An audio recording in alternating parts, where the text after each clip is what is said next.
Mulambo gwange bwe mbanga nkubidwa amasasi temugukirizanga obutaweza wiiki njagala mugukolereko emikolo oba mugusula Constitutional Square kasita gubanga yagutemudde nga gwe guli bayamba okwenunula muguzanyisanga byonna neguba mwezi tona buzibona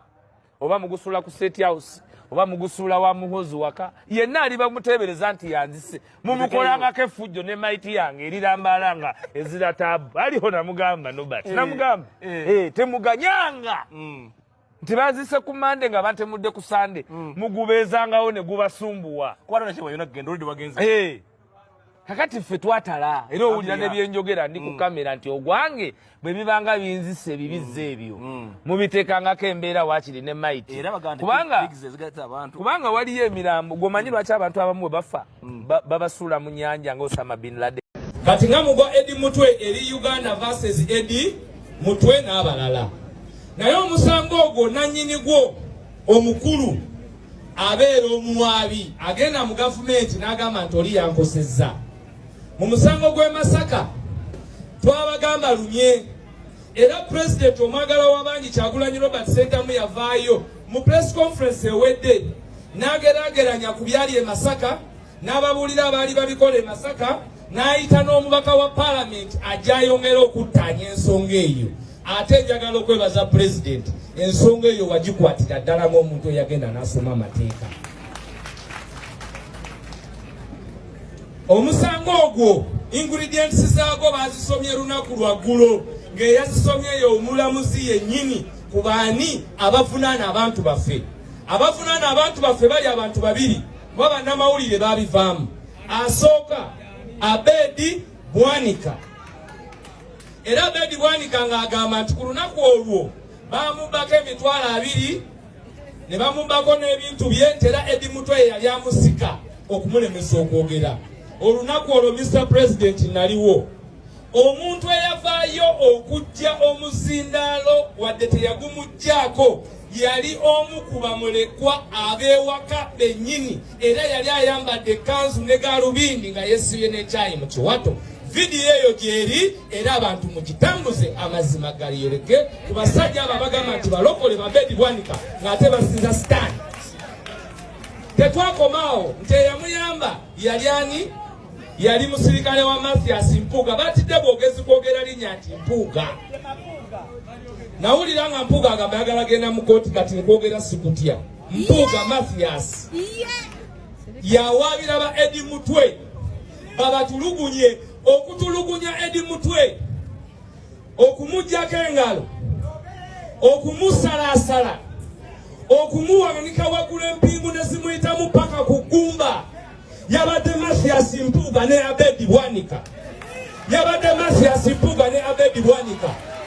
yabadde Mathias Mpuuga ne Abedi Bwanika tebagenda tiisa muntu yenna nti tetubogereko oba twogera ku bali ababakozesa ate bo tujja kubogerako abatusibako emisango ye Mpuuga ne Abedi Bwanika kyeyolese jjo mu kooti omulamuzi ng'avuddeyo n'abyogera ku baani abawaaba abali mu fayiro Mpuuga yasooka ne yeekweka emabega w'abamawulire abamawulire nga bakulibwa Faris Magembe ne bavaayo ne bagamba nti mutusonyiwa aba National Unity Platform tetwamanya nti bali mukozesa enkola eno okutukyusa omukono batuvunaane nga bavunaana abantu naye nga bakozesa the operation law tebakozesa mazima ebyo bya munnamawulire so abantu abasigaddeyo ku kitabo ky'aba Edi Mutwe ye Mpuuga ne Abedi bannayuganda nga batutulugunya nga batukinaggukako temukkiriza Mpuuga ne Abedi okutujoga temukikkiriza abalabiri musobola baboola nyamba babaka ba parliament abo temubabuuza tetwagala kubalabako tetwagala kubawuliza mutunuulire kyebakoze Edi Mutwe bwe mba muli bazadde Mpuuga olina abaana Abedi waleeta ne omuntu gw'olaganga mukyalawo nawe olabika olina abaana oba nga tewalemwa naye tubakakasa nti famire zammwe zijja kisasulira Mpuuga famire yo ejja kisasulira abaana ba Edi Mutwe balina okumanya nti yali Mpuuga nti yali Bwanika nti yali Joani nti mba mwasiba baganda baffe tulina okulwana nga tumanyi baani be tulwanyisa nga nakyemalira n'abayambako nakyemalira ekyo tetugenda kukivaako. So omusango guli e Masaka ate mbakakasa tugenda guwangula kuba teriyo omusango gufaanana ng'ogwo gwe bayinza kutusinga ne bwe tuba nga tusazeewo nga bonna tebagenze mu kooti. Mpuuga yavaayo n'atiisatiisa saafuna budde kumwanukula kuba twali bize naye kamugambire wano ayagala genda mu kooti. Anaazina akumba ate ogwo omusango kansabe nga nammwe bannayuganda mumpulira esijjo banakkiriza ne roopu baba ngobi ogwo guwoze mwene otasindika muntu wundi gye walo bawozese mwene obalekeyo ogwo gwoba ogwewoleza amateeka wagasoma bali obalaba balwaggulu bakwatiremu njagala omunkwatire kooti mu kooti kansodobi njagala omukwatira kasajja kooti mu kooti kanakuwulira people power our power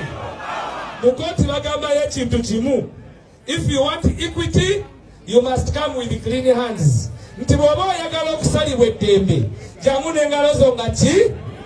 kati oyo Bobi ajja mubuuza did you touch the 500 or not awasirikewo. Bobi amubuuze did you touch the 100 or not awasirikewo. Mubiraba ebifaanana people power zino ze banfuuye nzidikiralize waloopu era nzikiriza ngende nazo. Secretary General.